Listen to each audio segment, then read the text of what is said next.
YouTube. I thought it was about time I did a proper Pluto in Aquarius. Now I've written an article about it and I've called it Unslave or Enslave. And let's look into it more deeply, looking at when it happened in history and everything. So, Pluto enters Aquarius. It entered on the 23rd of March, 2023. And so it will be there until the 11th of June. So I'm a bit late in the day, aren't I? But obviously it's going to come back. So during this time, we will... I wrote this. When did I write this? I wrote this in March, actually. Actually, the day before it went in. So I said it might give us a taste of a preview test of what Pluto in Aquarius will mean for the collective. And there has been a few, I think, Aquila, Altair, the fixed star events very recently in the UK. I don't know if this is even going to interest anyone in the US, although they did seem to be quite interested in the Jimmy Savile, BBC, Pluto saga. And, you know, this has ramifications, and the parallels between Philip Schofield in the UK, that's made the news lately, and Jimmy Savile are quite eerie. So, and Jimmy Savile to me is he's definitely this kind of Jupiter's eagle, Altair swooping down. Yeah, this eagle was employed by Zeus to pick good-looking waiters, basically, for the gods to serve at their parties. So I completely forgot to mention that the poster boy of Altair, who is just so totally Altair, is Jeffrey Epstein. His sun is at 0 degrees Aquarius and Altair is at 1. Altair is actually, I didn't even give the specific degree. At the moment, it is, well, the year 2000 position, but we're now getting on to 2020, so this is a little bit out of date. But it was at 1 degree 47 Aquarius. So really, I would imagine by now it's probably 2 degrees of Aquarius. So I think the orb of effect really for Altair is, I would say, give it a good 3 degrees. So I would say from now, from 0 to about even maybe 6 degrees, because it is a powerful star. So a whole decan really, if you think of Aquarius decan 1, that's Pluto in Aquarius decan 1, a third of the time that it's in there will be under the effect of Altair. All the other stars in Aquarius decan 1, they're not really worth looking at because for something as major as this, they are, their magnitude is about around sort of 5 to 3 degrees of magnitude, where not degrees, I don't know how they measure it, but anyway, it's Altair is actually 0.7, so it's very, very bright, so it dwarfs all the others. I mean, it's like comparing, I don't know, Jupiter to an asteroid, basically. The other stars are like little asteroids compared to Altair. So I think we should tackle Pluto in Aquarius decan by decan and go for the major star, because I now believe what I came to the conclusion with after speaking in an interview with Joni Patry, who's a Vedic astrologer, where we could agree was on the fixed stars, because the fixed stars have been precessed. So when she says Pluto's on Altair, and when I say Pluto's on Altair, we are talking about the same degree. They're in the same position. Whereas if I say Pluto in Aquarius and she says, no, Pluto's in Capricorn, we're not talking about the same thing. So then I thought, well, hang on. That means that fixed stars are way more accurate because, well, I don't want to get into the sidereal thing, but at least when we're talking about major things like those big outer planets like Pluto that are very slow moving, it's much more, I think, fine-tuned and granular to talk about them on the fixed stars, because then it applies to both sidereal and tropical. because this is, this is a big event. So we can't get into, we just haven't got the time to get into the tropical sidereal debate. But that was one thing that really stood out. Was I could say to her, yeah, I have studied Pluto on Altair, and it's the same for both of us. So yes, as I said, Pluto is going back into Capricorn for its final whatever, thwack, until he goes in on June the 11th, and it'll be there until, yes, January the 21st. Oh my God, it goes in on my birthday. La la la. Yeah, it actually goes into Aquarius on January the 22nd, 2024. Hurrah. And so let's see how long it will actually be in there. All right, and it does actually go back into Capricorn September 2024, but just for like just a month.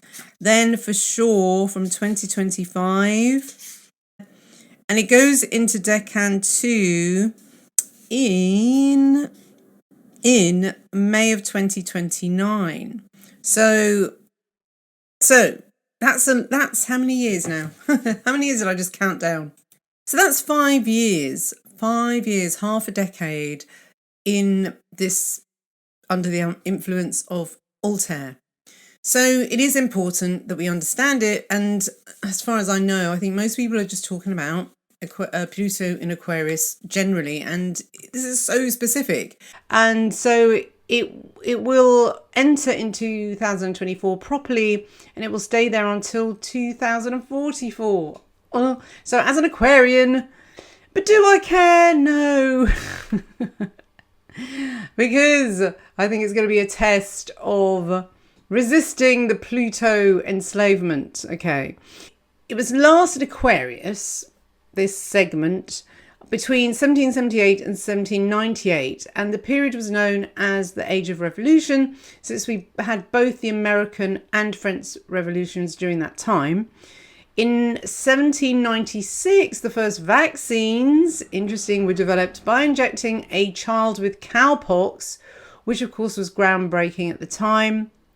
Before that, Pluto was in Aquarius from 1532 to 1553, when Henry VIII was King of England, and during that time we had the Protestant Reformation and the first Spanish conquistadors landed in America. So, big things happening then. Now, I did go through the web and see what other people were writing about Pluto in Aquarius, and they were saying, I got the impression that the media, the darling media, would love it to be an intensification of the progressive agenda. They report that weird and quirky Aquarius traits will become mainstream. Well, I would say that's already been happening for at least the last 10 years anyway, so that's nothing new. Flying the freak flag is nothing new, and traditional values are positively spat upon in media advertising as well. So Pluto in Aquarius is being hyped as this cosmic dawn of a new age. Well, like I said, I'm a stellium Aquarius. I would love to think so. I would actually I'd like to think it was a new age. I'd like to think it was a good new age, and I would like to think that everything was being swept away. So anyway, let's see. Liz Simmons of Pop Sugar writes, so this is what she says. Overarching themes to expect from Pluto and Aquarius will be the destruction and transformation of Aquarius traits and associations. So this is the destruction and transformation of these Aquarius things. So the destruction of the greater community, friendship, humanitarian efforts, individuality, authenticity, liberation, and eccentricity. And then she goes on to say it will become increasingly cooler to be weird and quirky instead of trying to fit in. But if Pluto does indeed nuke Aquarian traits, then wouldn't it go the other way? This is what I don't get. Instead, we would have the destruction of individuality, community, eccentricity, etc., wouldn't we? So I kind of see that happening actually now when you think about it. The destruction of community, that's already happened anyway. Although, I think people are trying to build them back. you know, I also definitely see there is a backlash against the woke for sure, because in some ways, sensible Saturn and Aquarius paved the way for Pluto to cut the crap, so to speak. So both Saturn and Pluto bring an end to that which does not serve us, and they share death in common as well. And both are the most feared, I think, in terms of transits, you know.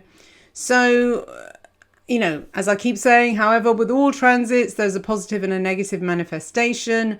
We have free will and we can choose which one plays out in our lives.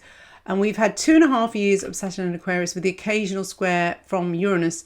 And that configuration, I think, has given us an idea of what Pluto and Aquarius will feel like, because even the square from Uranus, you know, Uranus is supposed to be the modern ruler of Aquarius anyway. So we've had that, you know, that sort of archetype anyway. So in my Saturn square Uranus, well, I call that one techno-tyranny. And I wrote, in some ways, the square has a similar feel to Uranus square Pluto, which ran from 2012 to 2015. And I called that one Dominators and Dictators because I found that the previous Uranus square Pluto in 1932-34 heralded the rise of the Nationalist Socialist Party and Hitler. Our smartphones are increasingly becoming the cyber version of the ball and chain, and we've already had that to some extent with track and trace in the UK.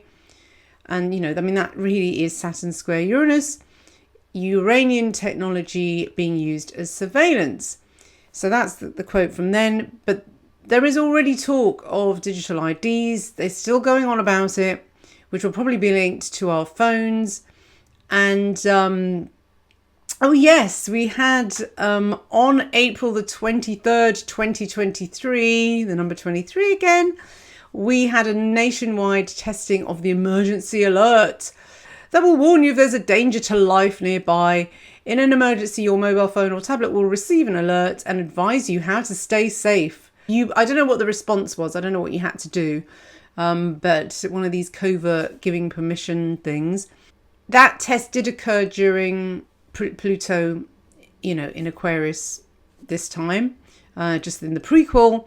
You know, Pluto in mythology is known for the rape of Persephone, and one of the traits of psychopaths is their disregard for boundaries. They take without asking, they invade your personal space, and these modern devices, like mobile phones, do just that, really. You know, there's no boundaries with it. You're always available all the time. Like Pluto, they're constantly spying on you, but only if you let them. Again, they need you to give them permission before they penetrate and enslave you. So I'm hoping here there will be a rebellion against invasive technology and the woke agenda. Low vibration Aquarius is like extreme equality, where anyone that tries to rise above the average is pulled down, you know, like when one ambitious crab tries to escape from the bucket, the others try to pull him down. Communism degenerates to the point where no individuality is left at all, and the collective becomes the hive mind. And high vibration, though, Aquarius, on the other hand, is the common man as divine, requiring no intermediary between himself and God. And he will not need a middleman, a banker or broker in business either. And Pluto can be a huge parasite or freedom from parasites, because he details all the negative Aquarian traits of humanity. We can sell directly to our clients without someone taking commission or interest. So, you know, again, that can be, I don't know if that's digital currency, but the internet has taken away a lot of middlemen. So that's, you know, you can sell direct. But one of the themes of the past Pluto and Aquarius events was religious reforms and rebelling against the Pope. Martin Luther brought the Bible direct to average people by translating it from Latin to their native German language, and that was removing that third person again. When I looked at the events of Pluto and Aquarius, I saw that there were some really, really important milestone moments for the West. And the formation of the USA was obviously the main one, but big names came up as protagonists for Pluto and Aquarius too, as well as George Washington, the obvious one. We had Catherine the Great, Napoleon, Henry VIII, Captain Cook, Horatio Nelson, Martin Luther, and Nathan Rothschild all came all around for that. And the US and French revolutions, of course, were anti-monarchy and Republican, so there could be more of that. Maybe Prince Charles will be the last king, or William will be a radically different monarch if he does succeed. So the establishment of the first schools and university were also a theme I found too. And during this time was the start of the romantic literary movement, with Jane Austen also drafting her famous book Pride and Prejudice, and the great classical composers Mozart and a young Beethoven were also active at this time. So, you know, there was a lot of great art, really, and great big figures there. So it seemed to be a time of sped up progress, I think, education, excellence and discovery. And there was a conscious striving to become better human beings and to be civilized. It was definitely about civilization. But although slavery did not end with Pluto and Aquarius, there were definite moves towards its abolition from the Quakers initially. Now, it can go either way on a free will planet. We can agree to be further enslaved by our devices and medical infusions, or we can deny Pluto permission to penetrate. They will never take us by force. If we become enslaved, it will be through our own collusion. And we just need enough people in the aggregate for us to become sovereign. And that way we can shift it so that Pluto and Aquarius pulls humanity out of the dark and into that cosmic new age that some commentators are predicting. When I looked, because there were so many events for Pluto and Aquarius back in 1778 to 1798, that I just looked at Pluto on Altair.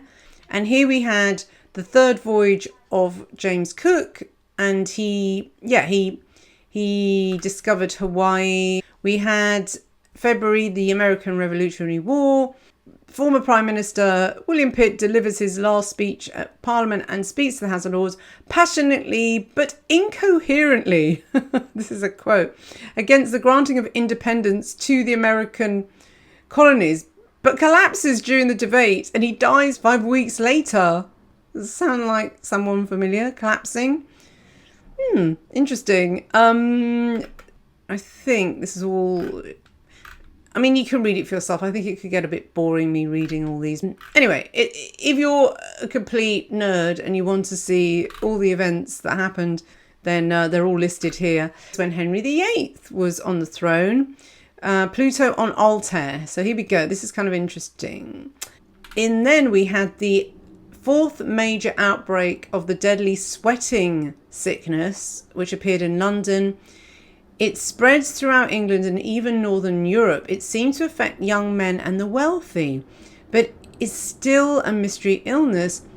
50% of the population died in some areas. That's so... What is it? You know, what was the sweating sickness? Spanish conquistadors became the first known Europeans to set foot in present-day Texas. So Texas. Then the bubonic plague broke out in England. So we definitely got some dodgy... health stuff going on. Blood libel against Jews in Bosen, Hungary, on the first day of Passover. I don't really know what that is. Edict of Worms protest. What the hell? The beginning that. Oh, right. Okay. So that was the beginning of the Protestant movement. Luther challenges the Pope's authority. Now, you know, I wonder if that could happen this time, a challenge to the Pope, because I didn't know, but apparently Padre Pio predicted that in 1960, he said that the Catholic Church has become, you know, in full, it's like the Antichrist, basically. So I wonder about this Pope currently and whether someone will challenge his authority. And we'll see. Then, of course, Cardinal Wolsey presides over a legatine court to rule out the legality of Henry VIII's marriage to Catherine of Aragon. And at this time, Henry had been courting Anne Boleyn for the past 4 years. So there we go, the beginning of the Protestant thing and divorce in England. And, during this Pluto in Aquarius, we've had Camilla crowned queen, and they've obviously, she was divorced and so was Prince Charles. So it's the same thing, isn't it, kind of? The English Reformation Parliament was first seated, and now this is kind of interesting as well, and this is the last one.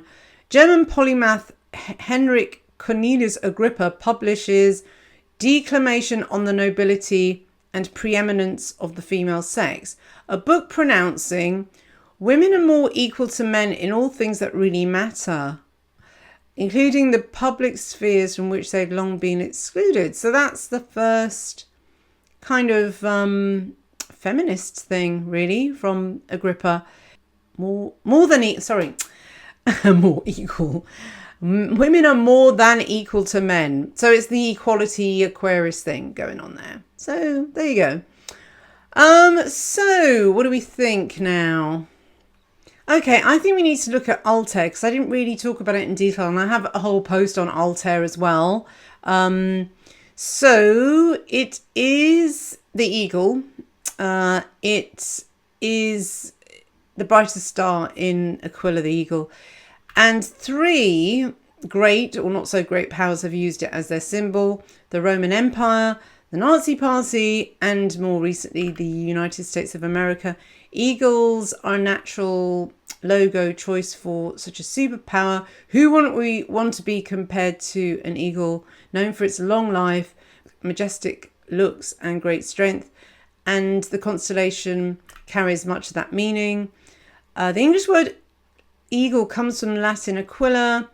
The word aquila is believed to mean watercoloured bird, and is related to Latin aqua, and water is Aquarius. So there you go.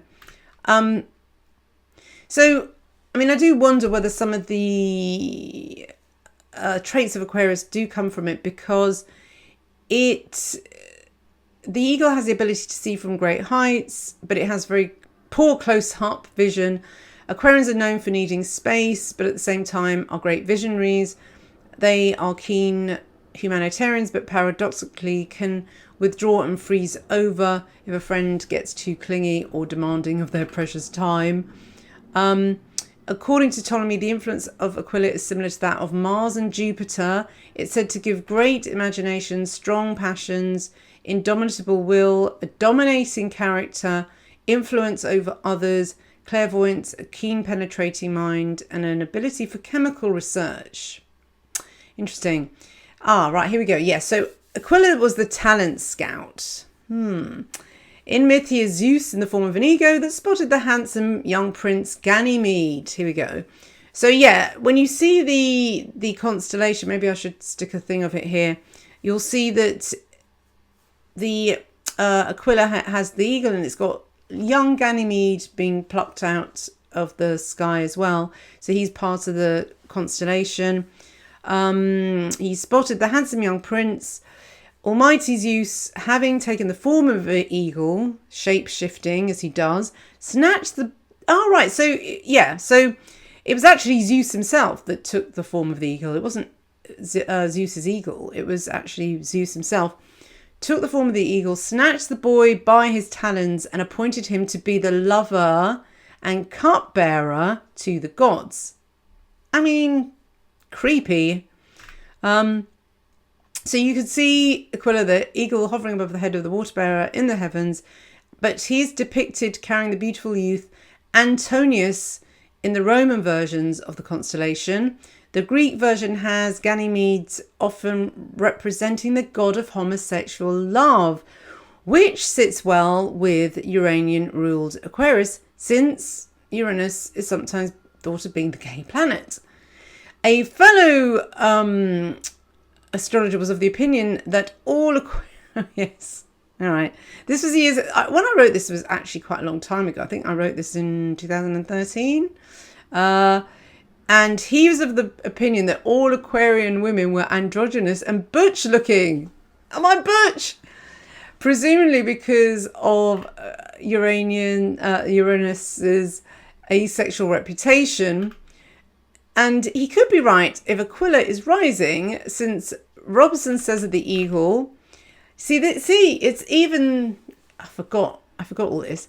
It's said to give a love of swimming and to be connected with certain sex irregularities, the latter probably being the greatest in that part of the constellation lying in Capricorn. Interesting. So, I mean, I do wonder about the tail of Capricorn as well, because that is a sort of crossover. Anyway, so I see this attribute as being part of Aquila's daring and risque nature. Of course, the combination of Mars and Jupiter is bound to create a high libido as well. That sex drive with the boldness will result in the subject being unashamedly outre about their sexuality, whether you be a brazen lassie or a raging queen. Sexuality's connection to Aquila makes sense when you see that the Kabbalists associate the tarot card, the lovers, with it, and it's also associated with the sexy sign of Scorpio as well. So the eagle is also a symbol for Scorpio, as Archangel Oriole, and the angelic representation of the royal star Antares as well. So yes, the keywords of Altair. So, you know, all these things, I don't know if Pluto is going to nuke these things, just bring it to our attention. But these are my Altair keywords: valiant, brave, daring, provocative, pushy, ambitious, inspirational, guiding light, catalyst, booster, motivator, muse, chivalrous, sweeping you off your feet. I'm just going to read some of these because it's boring just to read a whole list. Flashy, dramatic, swooping down on you, tracking. Yeah, that could be the track and trace. Strategy, independent thinking, feisty women, sensitive, tough guys, notorious, infamous, calamitous, bombastic, subject to gossip, insatiable. So there you go. All right, so that's Altair for you. So I hope that gives you a sort of flavour of this fixed star, because, you know, it's a funny one. It's the only star. I mean, there are, I think the Pleiades was also associated with homosexuality. But I mean, you know, these days it's not that simple, is it? And there's the LGBTQ many alphabets. So I would say that Altair is also connected with that, as is probably the Pleiades as well. But yeah, Altair is the only fixed star, I think, that is very much about that. Well, okay, Ganymede is the god of homosexual love, but Aquila is the sex irregularities, and I'm talking about sexuality that isn't, I suppose, isn't the norm, let's say that, and isn't to do with having children, because you can't. In the old days, obviously, only women could have children because they have a womb. And anyway, okay, so sex irregularities, this is, what do you do? What do you say? Why Jeffrey Epstein is way better to use as an example, because he was literally, you know, getting young girls. I mean, it's not young boys really, but I think it could be either sex. Whatever it is when humans are young, you know, when they are almost kind of both sexes. So when you get teenagers, they're not womanly kind of women who are still like in their teens. They don't really have a very, very womanly body. Some might, but generally they are kind of boy girly, and they've still got quite narrow hips. They're not childbearing hips yet. So, and they have quite small boobs, and so they are sort of very Lilith, which to me is very androgynous, very in between. So this fits very well. There is, it's a predator more than anything. So what I said, using Philip Schofield is a bit of a bad example, because he was going for a young boy, but when you look at that boy, he's very feminine as well. So it's like, it is going for these like very, it's basically children. It's predator. It is the P. And this is what is going to be exposed. I think this is what it's about. I think it's exposing them more and more. We know this. People have been going on about this for a long time. This has become more and more over the last 10 years. Really, I didn't know anything about it, but anyway, I really hope that justice will be done this time with Pluto on Aquarius. Now, Pluto, what does he do? Because it is the devil. When you think about it, it's Hades. He lives in hell. So this is the devil. And this is exposing the Antichrist. So, I just think, so I'm going to go, full on Catholic here now. I can say this. I do think we are in the times where, the Antichrist will be revealed. And I think, Pluto and Aquarius will be that, because June Dixon actually came up with a chart for the Antichrist, and Jean Dixon, and it was February the 5th, 1962, which is kind of interesting because it's just before Kennedy was shot as well. 7:07 a.m. and it has an Aquarium stellium in the 12th house with Aquarius rising, and both now. I mentioned this because when I wrote the post Jupiter conjunct Saturn, remember the one that happened, the big Messiah conjunction. Now that happened 21st of December 2020, around the time that I think that's when they started doing the the infusions. Okay, so now I predicted at that time that it could, people were giving it this kind of messianic quality, oh my God, it's the return of the Messiah. But I said that because Saturn overpowers Jupiter while he's in Aquarius, it might not play out as a great Messiah as we've been hoping for. And it took place at 0 degrees of Aquarius, which is Altair. So I think, I don't know if it's the birth of the Antichrist was on that date, but I think something very anti-Christian, I guess you could say, happened on 21st of December 2020. And also, this is supposed to be, it's very symbolic because obviously it's the winter solstice as well. It's supposed to be, just before Christmas when Jesus was born, the sun is reborn. So much esoteric symbolism there.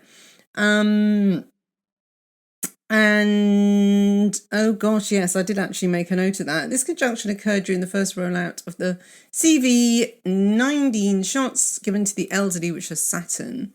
And also, because of course Altair is in the Eagle, I quoted Richard III, "The world has grown so bad that wrens make prey where eagles dare not perch." So yeah, so that quote, I just thought, it's got to the point where everything is turned around. Everything is upside down. The weak are strong, the strong are weak. week is celebrated, all that kind of stuff. So yeah, I just wanted to drop that in because the sexual irregularities, they're not particularly homosexual. I want to stress that. Obviously, Jeffrey Epstein wasn't, and mainly it's just children. It's children, and the children are very asexual. So that's the thing. I think that's the key to understanding this. It's the vulnerable, and it's a power thing, and it's vampiric, very vampiric, and it's predator. So there you go.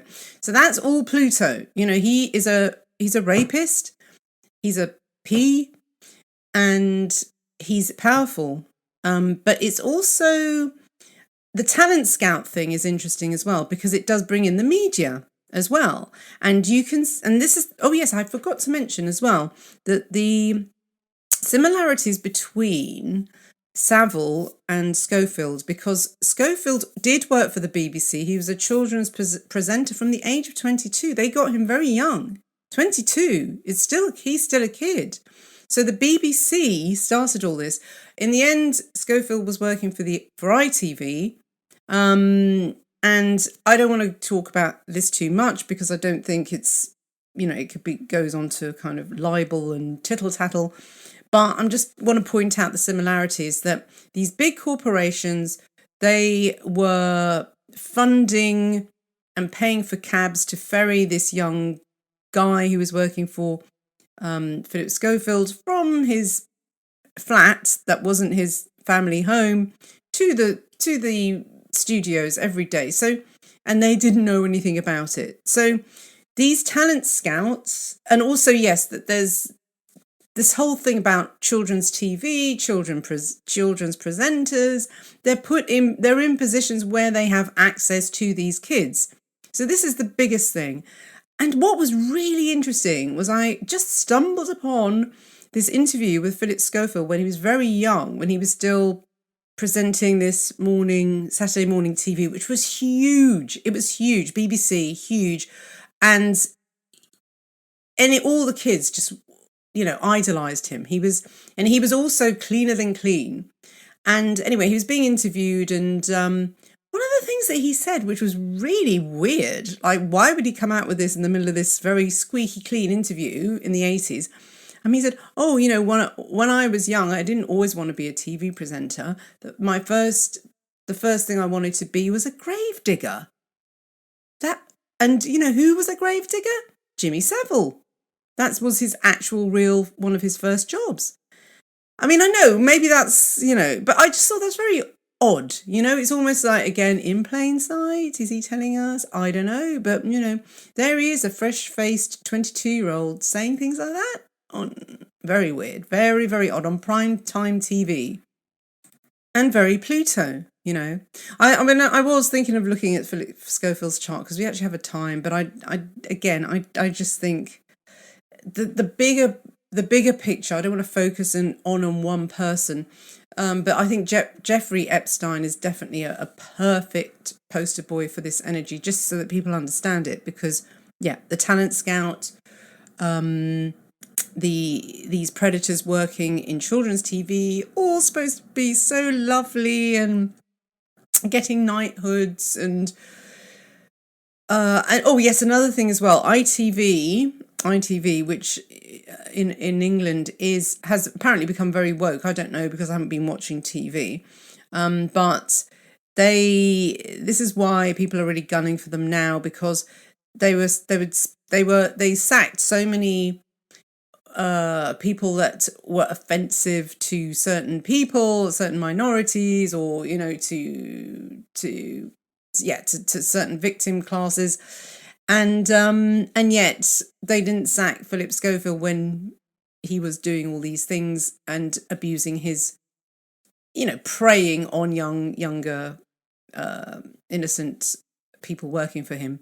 And if it was and they were saying that, and this is true, if he was because the age difference is about, say, I think is it 30 years, something like that.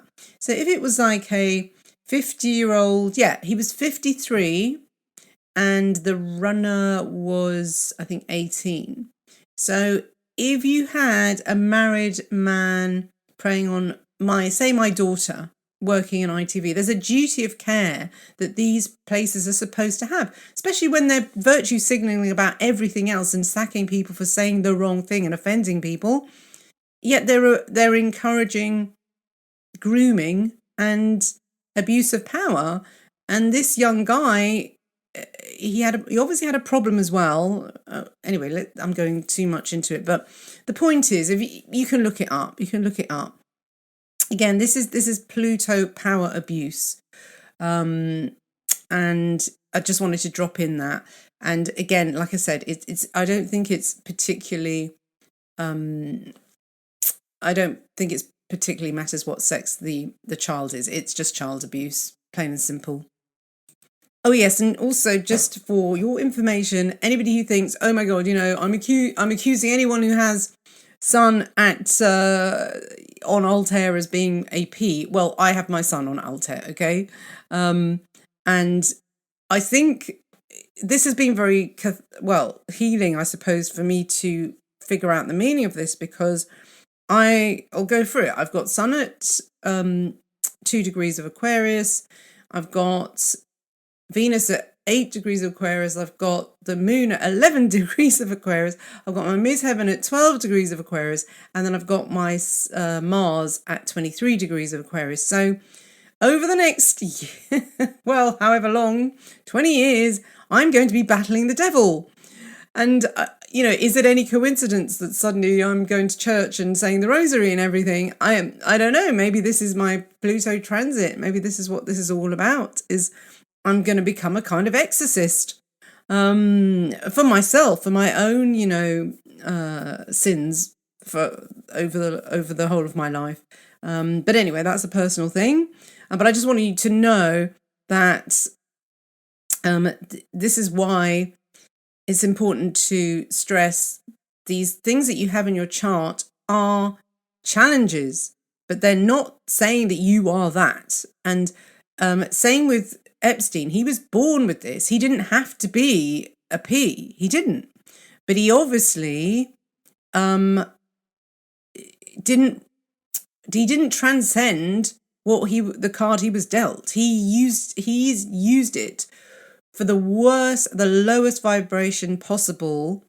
And he did not resist the temptation of it, So it's a difficult one, but I know that now I look back at my life, there was times when I did not resist it, and it caused a lot of misery and sadness in relationships, and and breaking up families. It was awful.